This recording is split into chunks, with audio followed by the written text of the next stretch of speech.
যে ব্যক্তি সূরা কাহফের প্রথম 10 আয়াত মুখস্থ করবে সে দাজ্জালের ফিতনা থেকে মুক্তি পাবে।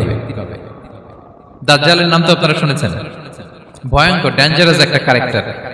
পৃথিবীর শুরু থেকে শেষ পর্যন্ত এর চেয়ে বড় ফিতনা আসেনি, আসবেও না। দাজ্জালের ফিতনা, সে তার এক চোখ থাকবে, আরেক চোখ এরকম বন্ধ থাকবে, এখানে লেখা থাকবে কাফারা। কোনোভাবেই তাকে দমানো যাবে না, হত্যা করা যাবে না। আল্লাহ নবী ঈসা আলাইহিস সালাম তাকে হত্যা করবেন। তো যে ব্যক্তি সূরা কাহফ তেলাওয়াত করবে, সূরা কাহফের প্রথম 10 আয়াত বিশেষ করে মুখস্থ রাখবে, আল্লাহ তাআলা উসিমা মিন ফিতনাতিদ দাজ্জাল, দাজ্জালের ফিতনা থেকে তাকে বাঁচাবেন। তা আমরা দাজ্জালের ফিতনা থেকে বাঁচতে চাই কি চাই না? আমরা যেন সূরা কাহফের প্রথম 10 আয়াত মুখস্থ করি, সূরা কাহফ যেন জুমার দিন আমরা তেলাওয়াত করি। So now the question arises, what is the relationship of Suratul Kahf with Dajjal? দাজ্জালের সাথে সূরা কাহফের রিলেশনটার কারণ কি? একটা মেকানিজম তো এখানে আছে। এত সূরা থাকে, রাসূল সাল্লাল্লাহু আলাইহি ওয়াসাল্লাম কেন বলেন যে সূরা কাহফ পড়লে দাজ্জালের ফিতনা থেকে বাঁচবে? কারণটা কি? এর কারণ হচ্ছে দাজ্জাল আমাদেরকে যে সমস্ত জিনিস দিয়ে ফিতনায় ফেলবে, ওই ফিতনাগুলোর সলিউশন আল্লাহ তাআলা সূরা কাহফের ভিতরে রেখে দিয়েছেন। দাজ্জাল 4টা জিনিস দিয়ে আমাদেরকে ফিতনায় ফেলবে। দ্যাটস ট্রায়াল অফ ফেথ, এক নাম্বার। ঈমানের পরীক্ষা সে আমাদেরকে ফেলবে, আমাদের বিশ্বাস নিয়ে ছিনিমিনি খেলবে সে। এটার সলিউশন আছে সূরা কাহফ, আমি বলবো আস্তে আস্তে। 2 নম্বরে দাজ্জাল আমাদেরকে ফিতনায় ফেলবে, দ্য ট্রায়াল অফ ওয়েলথ, সম্পদ দিয়ে সে আমাদেরকে ফিতনায় ফেলবে। 3 নম্বর দ্য ট্রায়াল অফ নলেজ, জ্ঞান দিয়ে সে আমাদেরকে ফিতনায় ফেলবে। 4 নম্বর দ্য ট্রায়াল অফ পাওয়ার, ক্ষমতা দিয়ে সে আমাদেরকে ফিতনায় ফেলবে। দাজ্জাল 4টা জিনিস দিয়ে আমাদেরকে পরীক্ষায় ফেলবে। কয়টা? এক হচ্ছে ঈমানি পরীক্ষা, 2 হচ্ছে সম্পদ দিয়ে পরীক্ষা, 3 হচ্ছে জ্ঞান দিয়ে পরীক্ষা, 4 হচ্ছে ক্ষমতা দিয়ে পরীক্ষা। সে ঈমানের পরীক্ষায় আমাদেরকে ফেলবে। সে এসে বলবে আমি তোমার রব, এবং এটা প্রমাণ করার জন্য যা যা দরকার আল্লাহ তাআলা তাকে সব দিবেন, সে সব করতে পারবে। সে বলবে আমি তোমার রব। যদি বিশ্বাস না হয়, তোমার বাবাকে যদি জীবিত করে বিশ্বাস করবে, অনেকে বলবে হ্যাঁ আমার আব্বাকে জীবিত করে দেখান, তো তার বাবাকে ঠিকই সে জীবিত করে ফেলবে। আসলে শয়তান তার বাবার সূরত নিয়ে সামনে দাঁড়াবে, আরে তাই তো, এটাই তো আমার বাবা, এটাই তো আমার দাদা। মানুষ ফিতনায় পড়ে যাবে, ঈমানের ফিতনায়। সে ভাববে আসলে এটাই বোধহয় আমার রব, এবং তাকে এত ক্ষমতা দেয়া হবে, তার ডান দিকে থাকবে জান্নাত, বাঁ দিকে জাহান্নাম। তার কাছে আল্লাহ এটা দিবে, যে তার কথা শুনবে তাকে সে জান্নাতে ঢুকাবে, কিন্তু জান্নাতে ঢুকে সে জাহান্নামের শাস্তি ভোগ করবে। এটা তার বাইরের মানুষ বুঝবে না, অ্যাপারেন্টলি এটা জান্নাত। আর যে তাকে মানবে না তাকে সে জাহান্নামে ফেলবে, কিন্তু জাহান্নামে ঢুকলেও সে জান্নাতের নাজ নেয়ামত ভোগ করবে। তাহলে এই যে ঈমানের ফিতনায় সে ফেলে দিবে আমাদেরকে। তো ঈমান কি করে বাঁচাবো, এটা সলিউশন আমি শোনাবো আপনাদের। 2 নম্বরে সে আমাদেরকে সম্পদ দিয়ে ফিতনায় ফেলবে। যার যা লাগবে সে তাই দিতে পারবে, যা লাগবে। সে যদি আকাশকে বলে আকাশ বৃষ্টি দাও, যাকে তারা মানবে ওই এলাকায় বৃষ্টি হবে, সুজলা সুফলা শস্য শ্যামলা হবে, সে সমস্ত এলাকা ফল মূলে ভর্তি হবে, বরকত আর বরকত। আর যে এলাকার লোকেরা, জনপদের লোকেরা তাকে মানবে না, সে বলবে ওখানে বৃষ্টি হবে না, হবেও না, ওখানে খরা, দুর্ভিক্ষ, মাটি ফেটে চলছে, মানুষ না খেয়ে মরবে, মহামারী, দুর্ভিক্ষ দেখা দেবে। তখন বিশ্ববাসী মনে করবে এটাই বোধহয় আমাদের রব। তার মানে সম্পদ দিয়ে ফিতনায় ফেলে দিবে। 3 নম্বর হচ্ছে নলেজ, তার জ্ঞানের কাছে গোটা বিশ্ব হার মানবে। পূর্বের পরের যত জ্ঞান আছে সব আল্লাহ তাকে দিবে। ইলমুল আউয়ালিন ওয়াল আখিরিন, এমন কোন প্রশ্ন নেই যেটা দিয়ে তাকে আটকানো যায়। যাই জিজ্ঞেস করবেন সব জানতা, সব বলে দেয়। ভবিষ্যৎবাণী বলে দিবে, বলবে আগামীকাল ওইখানে অমুক দেশে বোমা বিস্ফোরণ হবে, হবে ওইখানে, ওখানে দুর্ভিক্ষ হবে, হবে, ভূমিকম্প হবে, হবে। সে যা বলবে তাই হবে। তার জ্ঞানের এই বহর দেখে মানুষ ফিতনায় পড়ে যাবে। 4 নম্বর হচ্ছে দ্য ট্রায়াল অফ পাওয়ার, ক্ষমতা। তার ক্ষমতার সামনে সবকিছু একেবারে ছিন্ন বিচ্ছিন্ন হয়ে যাবে, এত ক্ষমতা হবে তার। সে যেমনটি বলবে তেমনটি করতে হবে। বাতাসের চেয়ে দ্রুত বেগে সে এক দেশ থেকে আরেক দেশে চলে যাবে।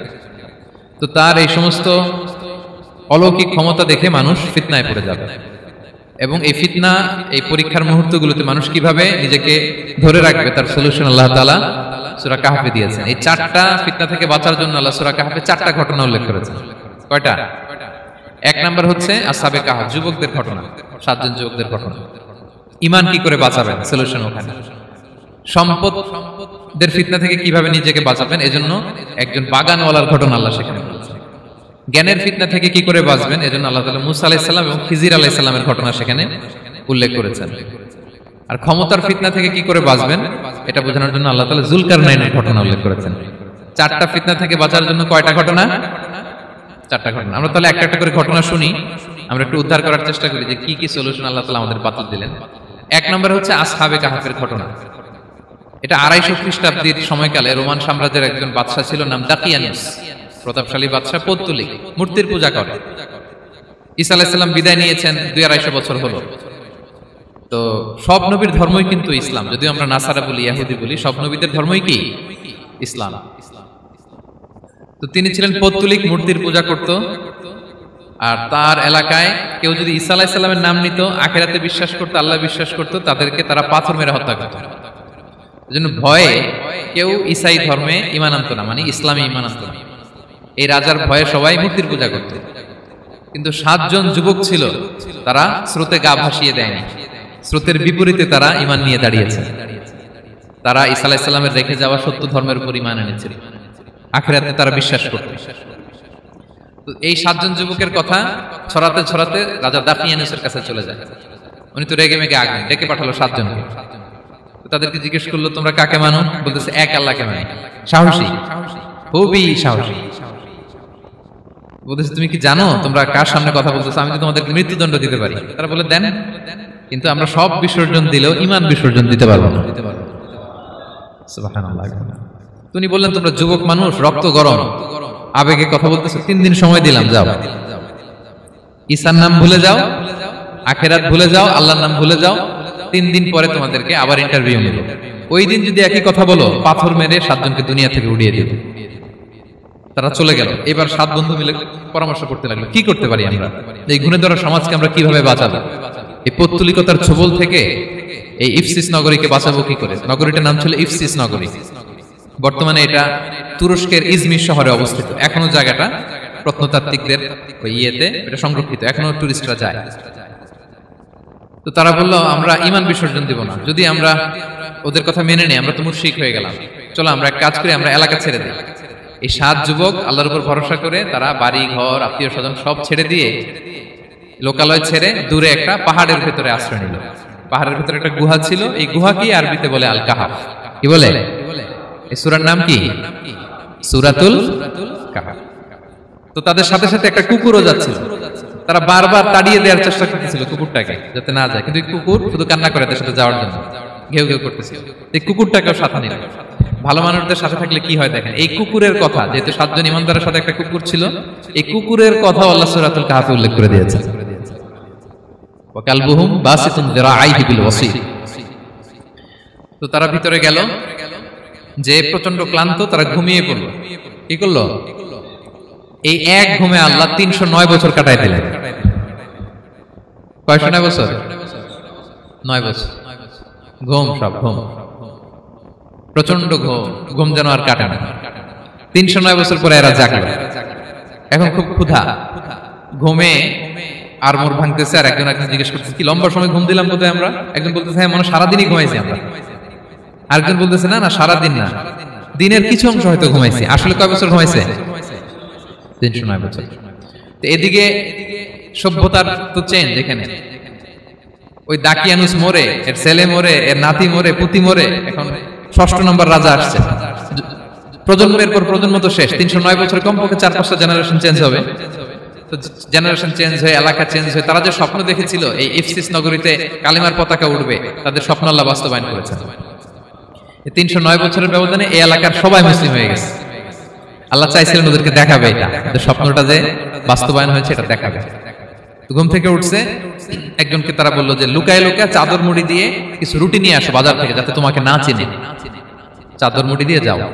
কিছু পয়সা ছিল, মুদ্রা দিয়ে দিছে। তো সে যে যখন দোকানদারের কাছ থেকে রুটি নিয়েছে আর মুদ্রা দিছে, দোকানদার বলে, এই মুদ্রা কোথা থেকে আসলো? 309 বছর আগে মালয়েশিয়াতে রিঙ্গিট ছিল কিনা জানি না, যেভাবে ওরা ট্রানজাকশন করতে পারে, যেটা ছিল ওইটা যদি এখন কেউ দেয়, রাধুনী বিলাসে খাবার পাওয়া যাবে? হ্যাঁ। তো রুটিওয়ালা বলে, তুমি বর্তমান সময়ের মুদ্রা দাও, এটা দিচ্ছ কেন? বলতেছে, এটা তো বর্তমান সময়ের মুদ্রা। বলতেছে, এই যে মুদ্রার মধ্যে দেখো কোন সালের সিল দেওয়া, এটা তো শত শত বছর আগে। বলতেছে, কি বলে শত বছর আগে? আমি তো আজকে সকালেই বাজার করলাম, ওই বাজার করে যে টাকাগুলো ছিল ওইটাই তো পকেটে। বলতেছে, বলে কি? নিশ্চয়ই তুমি গুপ্তধনের সন্ধান পেয়েছো, হিডেন ট্রেজার। বলো, মানে তার সাথে এদের কথাবার্তা কিছু মিলতেছে না। পরে তাকে ধরে ওই সময়কার রাজার কাছে নিয়ে গেছে। ওই রাজা আবার মুসলিম, সবাই মুসলিম তখন। সে যা বলে এরাও কেউ বিশ্বাস করে না, এরাও যা বলে এও বিশ্বাস করে না। আর এলাকা এর বাড়িঘর আসবে কোত্থেকে? এর নাতি পুতি যা আছে 5-6 পুরুষ তো মরে সবাই কবরে। তখন তার কথা শুনে সবাই অবাক। তো এটা মিলানোর জন্য তারা 309 বছর আগের দাকিয়ানুস বাদশার সরকারি যে নথিপত্র, ওই পুরাতন ছিঁড়া নথিপত্র তারা বের করলো। বের করে দেখে ঠিকই দাকিয়ানুস নামে এক বাদশা ছিল, আর অনেক শত শত বছর আগে মোস্ট ওয়ান্টেড 7 জন যুবক ছিল যাদের ব্যাপারে এক্সিকিউশনের অর্ডার ছিল। এখন দেখে তারা অবাক। লম্বা ঘটনা আমি খুব শর্ট করে বলতেছি। পরে সবাই মিলে তাকে সহ ওই গুহায় গেল। গুহায় যাওয়ার পরে সে বাকিদেরকে ডাকতে গুহার ভিতরে ঢুকলো। আল্লাহ তাআলা 7 জনকে ওইখানে মৃত্যু দিয়ে দিলেন। চিরকালের জন্য এই 7 জন ঘুমায় পড়লো। আর এলাকাবাসী রাজা সহ ওইখানে তারা একটা মসজিদ নির্মাণ করলো। This is the story of আসহাবে কাহাফ। তো এলাকাবাসী যদিও মুসলিম হয়েছিল, কিন্তু আখিরাতের ব্যাপারে তাদের একটা সন্দেহ ছিল যে আসলে মানুষ মরার পরে কি আবার জীবিত হবে? মৃত্যুবরণ করার পরে আবার মানুষ জীবিত হবে? তাদের মনের মধ্যে একটা সন্দেহ ছিল যে আসলে মারা গেলে মানুষ আবার উঠতে পারে। তাদের এই সন্দেহ দূর করার জন্য আল্লাহ তাআলা এই 7 জনকে 309 বছর ঘুম পাড়িয়ে আবার জীবিত করলেন। সুবহানাল্লাহ বিহামদিহি। তাহলে ঈমান কিভাবে বাঁচাতে হয় এটার প্রেরণা আমরা এই 7 যুবকের কাছ থেকে পাই। এখানে যেটা আমরা শিখি প্রিয় ভাইরা, 1 নম্বর লেসন হচ্ছে আমাদের গুড কোম্পানি লাগবে, রাইটাস পিপল, মানে আমাদের সার্কেলটা ভালো হইতে হবে। তাদের 7 জনের সার্কেলটা খুব ভালো ছিল, ফলে তারা বিপথে যায় না এবং তারা এমন শক্ত সিদ্ধান্ত নিয়েছে যে আল্লাহ তাআলা সেটাতে বরকত দিয়েছেন, গোটা সমাজকে আল্লাহ তাআলা চেঞ্জ করে দিয়েছেন। এটা হচ্ছে 1 নম্বর লেসন। আপনি ঈমান বাঁচাতে হলে আপনার সার্কেল ভালো লাগবে। খুঁজবেন যে এলাকায় যাবেন ওখানে নামাজি সার্কেল কারা আছে, ওখানে জ্ঞানী গুণী সার্কেল কারা আছে, ওখানে ভালো কাজ করতে চায়, একে অপরকে সহযোগিতা করে, কল্যাণের পথের যাত্রী কারা আছে খুঁজতে হবে আপনাকে। খুঁজে ওই সার্কেলে আপনি যুক্ত হবেন, তাইলে ঈমান বাঁচানো যাবে। ক্লিয়ার? 2 নাম্বার হচ্ছে conflict between believers and disbelievers it's universal. সত্য মিথ্যার লড়াই এটা চিরন্তন, আজীবন থাকবে। এটা ওনাদেরও ছিল, এখনো আমাদের লড়াই করে যেতে হচ্ছে, আমাদের ভবিষ্যৎ প্রজন্মও করবে। এই লড়াইটা আমরা করে যেতে চাই। কি বলেন? হ্যাঁ, থামা যাবে না? আমরা থামতে আসিনি, আমরা এই লড়াইটা করে যাব। আমরা সত্যের কথা বলেই যাব ইনশাআল্লাহ। বলেন।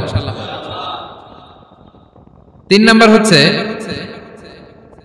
যে লেসনটা আমরা পাই, অনেকগুলো লেসন, আমি খুব প্রেসাইজলি বলতেছি। যুবকরা চাইলে একটা সমাজকে পাল্টে দিতে পারে। এই পৃথিবীতে যত বড় বড় বিপ্লব হয়েছে এগুলো যুবকরা এনেছে। তারা হচ্ছে সভ্যতা গড়ার কারিগর। আসহাবে কাহাফ আমাদের এই সময়ের নওজওয়ানদের জন্য প্রেরণা। তারা আমাদের জন্য প্রেরণার বাতিঘর। তারা যেমনি ঈমানকে রক্ষা করেছে, আমাদের যুবকরা চাইলেও তাদের ঈমানি চেতনাতে স্পিরিট দিয়ে সমাজটাকে পাল্টে দিতে পারে। কি বলেন? এখানে বেশিরভাগই তো যুবক। হ্যাঁ, গুড সার্কেলে থাকবেন তো আপনারা? সত্যের পক্ষে সবাই থাকবেন তো? আল্লাহ তাআলা কবুল করুন। আচ্ছা, এবার 2 নাম্বার ছিল সম্পদের ফিতনা, কিভাবে বাঁচবেন। আসহাবে কাহাফের পরে সূরা কাহাফে আল্লাহ তাআলা একজন বাগানওয়ালার ঘটনা বলেছে। 2 জন বন্ধু, একজন একটু গরিব, সে বিশ্বাসী, আরেকজন ধনী, সে অবিশ্বাসী। তাকে আল্লাহ তাআলা বিশাল বড় খেজুরের বাগান আর আঙ্গুরের বাগান দিয়েছেন, বিশাল অনেক বড় বিজনেস ম্যাগনেট। তো এই সম্পদের অহংকার সে করত। সে প্রায় তার গরিব বন্ধুকে বলতো যে তোর চেয়ে আমার সম্পদও বেশি, সন্তানও বেশি, জনবল বেশি, লোকবল বেশি, অর্থবল বেশি, সব বেশি। অহংকারে তার পা মাটিতে পড়তো না। আর সে আখিরাতে অবিশ্বাস করত এবং সে বলতো যে এই সম্পদ আমারে বাঁচাবে, চিরকাল আমাকে স্মরণীয় করে রাখবে, এই সম্পদ কোনোদিন যাবে না। অনেক বড় বড় ধনীরা আছে, তারা এরকম মনে করে যে আমি এত বড় সিআইপি, হ্যাঁ, আমি এত বড় বিজনেস ম্যাগনেট, এই দিন বোধহয় আর চেঞ্জ হতে পারে না, আমার আজীবনই বোধহয় এত পাওয়ার থাকবে, এত সম্পদ থাকবে। এটা ভুল ধারণা। এটা কি ভুল ধারণা? এই যে তুরস্কে দুর্ভিক্ষ হইল না, আপনারা দেখছেন না যে অনেক সম্পদের মালিক বাড়ি ঘর ভেঙে রাস্তার ফকির। এখন ওই যে রিফিউজিদের জন্য যে খাবার আসছে ওখানে লাইনে দাঁড়াইছে, কারণ এখন লাইনে না দাঁড়ালে খাবারও তো মিলবে না। 1000 কোটি টাকার মালিক ছিল, ভেঙে চুরে সব শেষ। এখন রিলিফের নেওয়ার জন্য দুস্থদের কাতারে ওখানে দাঁড়াইছে, কারণ দাঁড়াইলেই কিছু খাবার পাওয়া যাবে, খিচুড়ি পাওয়া যাবে, তা না হলে তো খাবারটাও মিলবে না। এই যে বঙ্গবাজারে আগুন লাগলো আমাদের বাংলাদেশে, 20টা 25টা দোকান ছিল অনেকের যাদের অন্যান্য বিজনেস আছে তারা হয়তো সার্ভাইভ করতে পারতেছে, কিন্তু এমন অনেক ব্যবসায়ী ছিল সব শেষ, জ্বলে পুড়ে, তার টাকা পয়সা পুঁজি স্বপ্ন সব শেষ। তো ধনীকে গরিব বানাতে আল্লাহর 1 সেকেন্ডও লাগে না। ওই বিশাল প্রাসাদ থেকে টেনে ভাঙ্গা থালা হাতে দিয়ে রাস্তায় নামাইতে আল্লাহ কয় সেকেন্ড লাগে বলেন তো? 1 সেকেন্ডও লাগে না। সো এই লেসনটা কিন্তু আমাদের নিতে হবে। এবং ওই ব্যক্তির নসিবে তাই ঘটেছিল। সে যখন অহংকার করতেছিল, আল্লাহ তাআলা আকাশ থেকে হুসবান একটা আগুন পাঠালেন। ওই আগুন এসে তার আঙ্গুরের বাগান, তার খেজুরের বাগান, বিশাল মাইলকে মাইল এই বাগান জ্বালিয়ে পুরো মুহূর্তের মধ্যে সারকার করে, এবং মুহূর্তের মধ্যে সে পথের ভিখারি, ফকির। এই ঘটনাটা এনে আল্লাহ তাআলা সম্পদশালীদেরকে রিমাইন্ডার দিলেন যে এই সম্পদের ফিতনায় তোমরা পড়ে যেও না। আমরা সম্পদশালী হলে বাস্তবতা অনেক সময় ভুলে যাই। সূরাতুল হুমাযাতে আল্লাহ তাআলা বলেন, ইয়াহসাবু আন্না মালাহু আখলাদা। সম্পদশালীরা মনে করে এই সম্পদ আমাকে চিরকাল বাঁচিয়ে রাখবে, চিরকাল বোধহয় এই সম্পদ আমার হাতে থাকবে। না, এটা হাতের ময়লা, আজ আছে কাল নাই, যে কোনো সময় চলে যেতে পারে। এটা হচ্ছে ম্যাটেরিয়ালিস্টিক আউটলুক, বস্তুবাদী চিন্তা থেকে এই আমাদের ধনী ভাইদের এই সমস্যাটা হয়। ভোগবাদী চিন্তার প্রভাব আর কি। সম্পদ যখন হাতে থাকে ধরাকে সরাজ্ঞান করে, মনে করে যে সবই আমার কন্ট্রোলে। না, আপনারে ওই গরিবের কাতারে আনতে, ওই রিলিফের সম্পদ নেয়ার জন্য ওই লাইনে দাঁড় করাইতে আল্লাহর 1 সেকেন্ডও লাগে না। এটা খেয়াল রাখতে হবে। আমরা যখন প্রাইভেট কারে চড়ি, মাঝে মাঝে অনেকে এসে হাত পাতে, এদেরকে ছোট করা যাবে না। গল্পটা আল্লাহ ভিন্ন করতে আল্লাহর 1 সেকেন্ডও লাগে না। ওইদিকে আমি দাঁড়ায় হাত পাততাম আর উনি প্রাইভেট কারে বসে থাকতো। আল্লাহ চাইলে এরকম করতে পারতেন না? পারতেন। সেখান থেকে আমাদের জন্য শিক্ষা হচ্ছে, সম্পদ এটা ক্ষণস্থায়ী, আজ আছে কাল নাই। এটা ক্ষণস্থায়ী, এটাকে এভারলাস্টিং মনে করা যাবে না। এভারলাস্টিং হচ্ছে আখিরাত।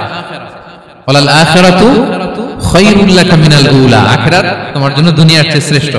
এবং আল্লাহ তাআলা দৃষ্টান্ত একটা দিয়েছেন যে দুনিয়ার জীবনটা হচ্ছে কামা, ওই পানির মতো, যেটা আনজালনাহু মিনাস সামা, আকাশ থেকে নাজিল করেছি। ওই পানি ক্ষেতের মধ্যে পড়ে ফসল, ফুল ফসল হয়েছে। এরপরে যখন ফসল কাটা হয়, ওই ক্ষেত খামার এগুলো তৃণলতা হয়ে যায়, ভুসির মতো হয়ে যায়। তখন বাতাসের ঝাপটায় একবার এদিকে যায়, একবার ওদিকে যায়। অনেক লম্বা উপমা, আমি সংক্ষেপে বললাম। তো শেষ আউটপুটটা হচ্ছে এটা, সম্পদ এটা মুহূর্তেই চলে যেতে পারে। সম্পদ উপার্জন জায়েজ আছে, মুসলিমরা সম্পদ উপার্জন করতে পারবে, কোনো অসুবিধা নাই। আপনি যদি ধনী হন এটা ভালো, ফলে আপনি যাকাত দিতে পারবেন, অসহায় দুস্থদের সহায়তা করতে পারবেন, কন্ট্রিবিউট করতে পারবেন। আপনি সম্পদ হাতের মুঠোয় নেবেন, কন্ট্রোল করবেন, কিন্তু এই দিকে স্থান দিবেন না। দ্যাটস ইট, তাহলেই হবে। আমরা সম্পদ কি করতে পারবো? উপার্জন করতে পারবো, কিন্তু হৃদয়ে স্থান দিতে পারবো না। হৃদয়ে স্থান থাকবে আখিরাতে। এই মাইন্ডসেট যদি আপনি গড়ে তোলেন, তাহলে সম্পদের ফিতনা আপনি কখনো করবেন না। এই পয়েন্টটা কি ক্লিয়ার সবার? ক্লিয়ার। 3 নাম্বার ফিতনা ছিল কিসের ফিতনা দেখি কে বলতে পারে? প্রথমটা হচ্ছে বিশ্বাস বা ঈমানের ফিতনা, 2 নাম্বার হচ্ছে সম্পদের ফিতনা, 3 নাম্বার জ্ঞানের ফিতনা। জ্ঞানেরও কিন্তু ইলমেরও একটা গরম আছে।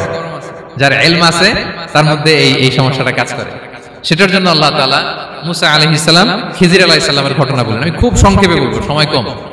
মুসা আলাইহিস সালাম হচ্ছে বনি ইসরাইলের নবী, আর খিজির আলাইহিস সালাম কেউ বলেছেন নবী, কেউ বলেছেন আল্লাহর ওলি। আসলে আরবিতে ওনার নাম খদির, আমরা বাংলায় বলি খিজির। খদির মানে সবুজ। উনি যে কোনো জায়গায় বসলে ওখানে মরা গাছ, লতা পাতা এগুলো সবুজ হয়ে যেত। অনুর্বর এলাকার উপর দিয়ে হেঁটে গেলে ওটা উর্বর হয়ে যেত। তো মুসা আলাইহিস সালাম একবার ওয়াজ করতেছেন এইভাবে বনি ইসরাইলের সামনে, খুতবা দিচ্ছেন। হঠাৎ এক লোক দাঁড়ায় বলে, ইয়া নবী আল্লাহ, মান আ'লামু ফিল আরদ, বর্তমান পৃথিবীতে সবচেয়ে জ্ঞানী কে? মুসা আলাইহিস সালাম বলেন, ফাকালা আনা, আমি। কি বললেন?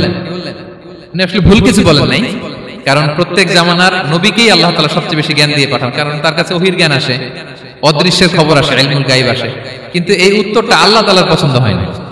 আল্লাহ তাআলা চাচ্ছিলেন মুসা যদি বলতো আল্লাহ তাআলাই জানে কে জ্ঞানী বা আল্লাহই সবচেয়ে জ্ঞানী, এরকম হলে ভালো হতো। কিন্তু মুসা আলাইহিস সালাম কি বলছে? আমি। এখন প্রশ্ন করলো সবচেয়ে বড় জ্ঞানী কে? উনি কি বললেন? আমি। এই যে আমি এটাতে ঝামেলা আছে। আমি বড়, আমি জানি, আমি সব, দিস ইজ প্রবলেমেটিক। আল্লাহ এটা পছন্দ করলেন না। আল্লাহ তাআলা মুসা আলাইহিস সালামকে বললেন, মুসা তুমি যে বলছো তুমি জ্ঞানী, না তুমি জ্ঞানী না, তোমার চেয়ে বড় জ্ঞানী আছে। মুসা আলাইহিস সালাম বলে, তাই নাকি? আমার চেয়ে বড় জ্ঞানী কে? তো আল্লাহ তাআলা বললেন, ইযহাব ইলা মাজমাইল বাহরাইন, 2 সাগর বা 2 নদীর মিলনস্থলে যাও, ওখানে আমার এক বান্দা আছে তোমার চেয়েও জ্ঞানী। মুসা আলাইহিস সালাম বললেন, তাই নাকি? তো আল্লাহ আমি কিভাবে চিনি? উনি কোথায় থাকে কিভাবে বুঝবো? আল্লাহ বললেন, একটা বড় মাছ নাও, এটাকে ফ্রাই করো, এটাকে ফ্রাই করে একটা ঝুড়ির ভেতরে নাও, যেখানে এই মাছটা সাগরে ঢুকে যাবে ওখানে আমার বান্দাকে পাবে। তো উনি ওনার সহযোগী ইউশা ইবনে নুনকে নিয়ে হাঁটতে লাগলেন। হাঁটতে হাঁটতে এক জায়গায় ক্লান্ত হয়ে পাথরের পাশে বিশ্রাম নিলেন। ওই পাথর থেকে আবার এক ধরনের পানি বের হয়, এই পানিটারে বলে আবে হায়াতের পানি, মাউল হায়াত, জীবন নদীর পানি। এই পানি কোনো মৃত প্রাণী বা বস্তুর গায়ে লাগলে ওটা জীবিত হয়ে যায়। তো ওনারা পাথরে হেলান দিয়ে বিশ্রাম নিচ্ছিলেন, ওই পানি ওই ফ্রাই করা মাছের গায়ে লাগার সাথে সাথে মাছ জীবিত হয়ে ঝুড়ি থেকে বের হয়ে সাগরে ঢুকে গেছে। ওনারা আর খেয়াল করেন।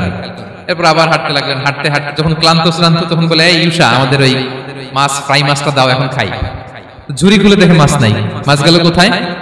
তখন ইউসা বলল, হয়তো আমরা যে পাথরের ওখানে বিশ্রাম নিয়েছিলাম ওখানে আমরা ওখানে হারাই ফেলছি, চলো চলো, আরে ওইদিকে তো যাইতে হবে আমাদের। উনি গেলেন, যে দেখে মাছ যে জীবিত হয়ে বালুর দিকে নাড়াচাড়া করতে করতে সাগরে ঢুকে গেছে, ওখানে দাগ আছে। মুসা আলাইহিস সালাম ঢুকলেন সুরঙ্গ, ঢুকে দেখে চাদর গায়ে দিয়ে এক লোক শুয়ে আছে। সালাম দিলেন, আসসালামু আলাইকুম।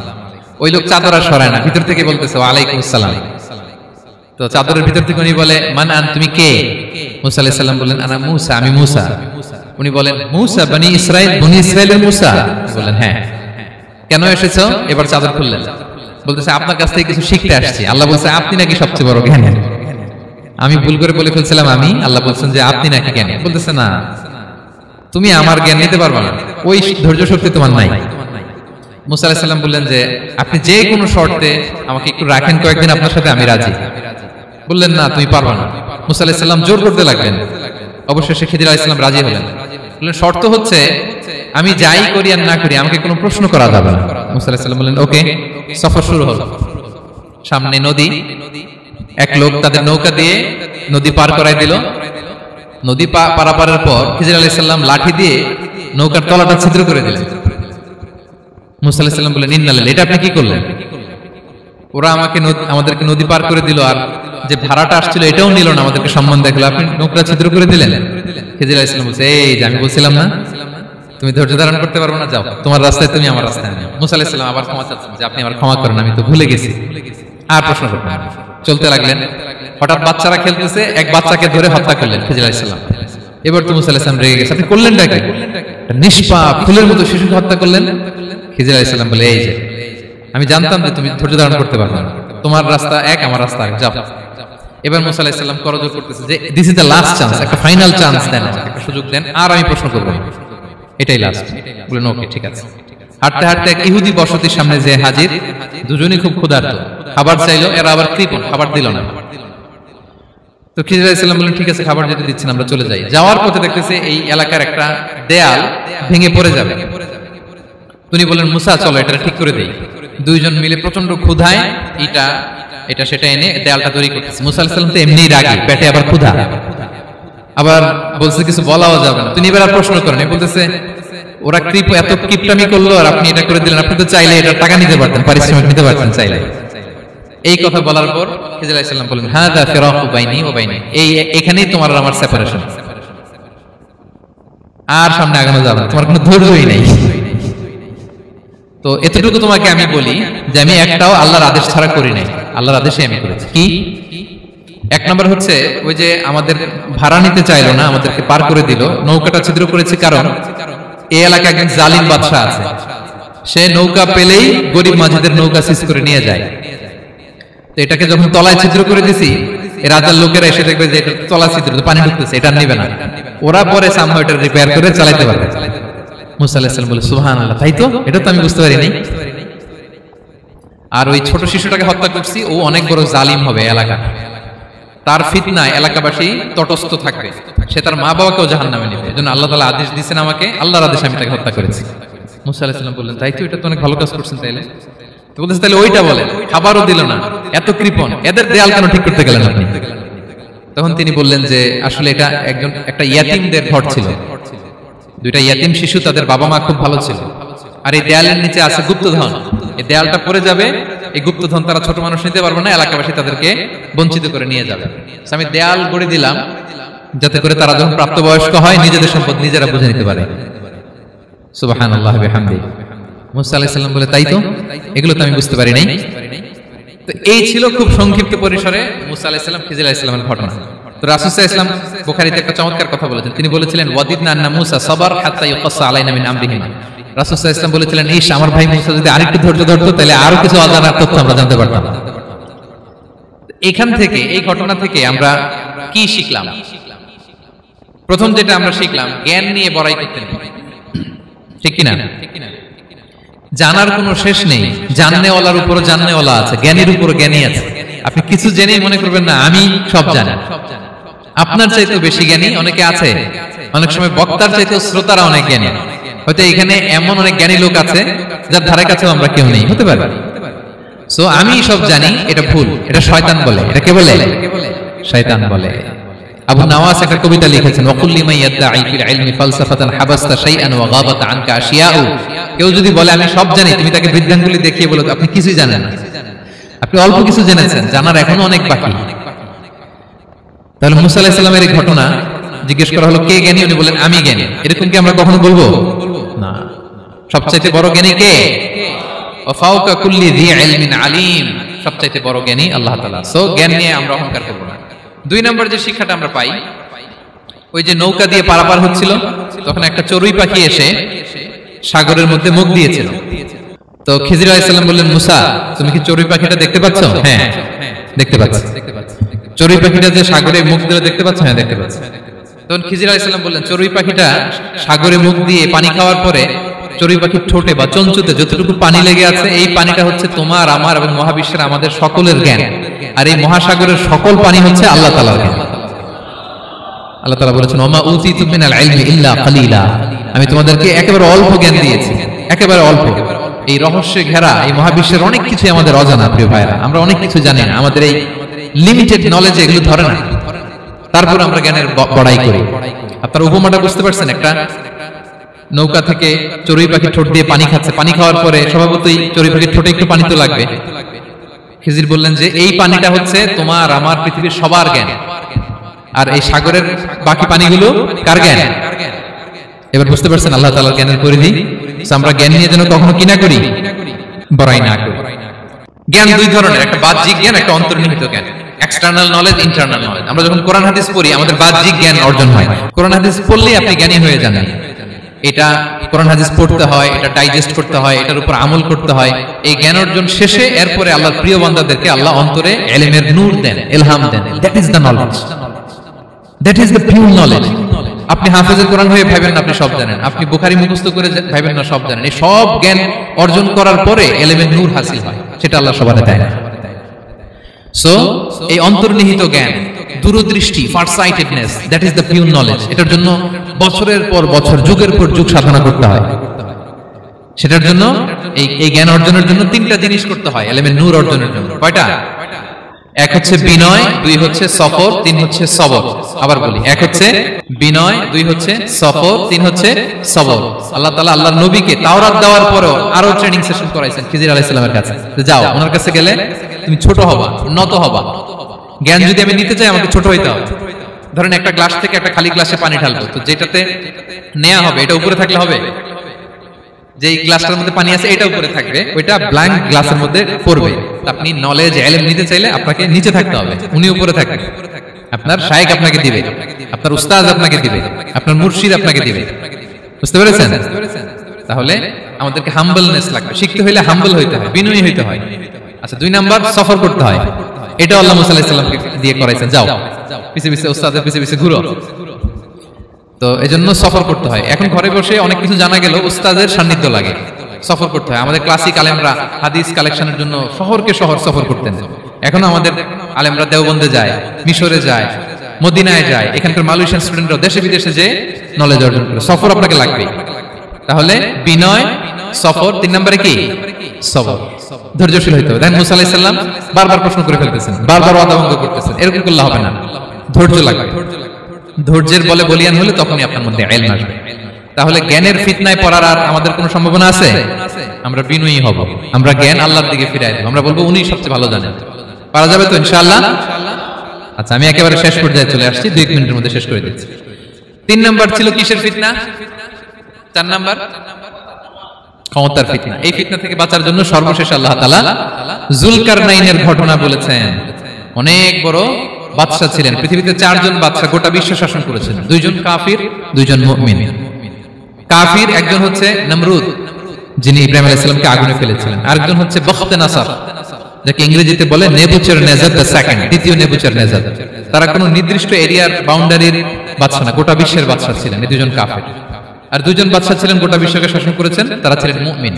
একজন হচ্ছে সুলাইমান আলাইহিস সালাম, আল্লাহর নবী। আরেকজন হচ্ছে যুলকারনাইন।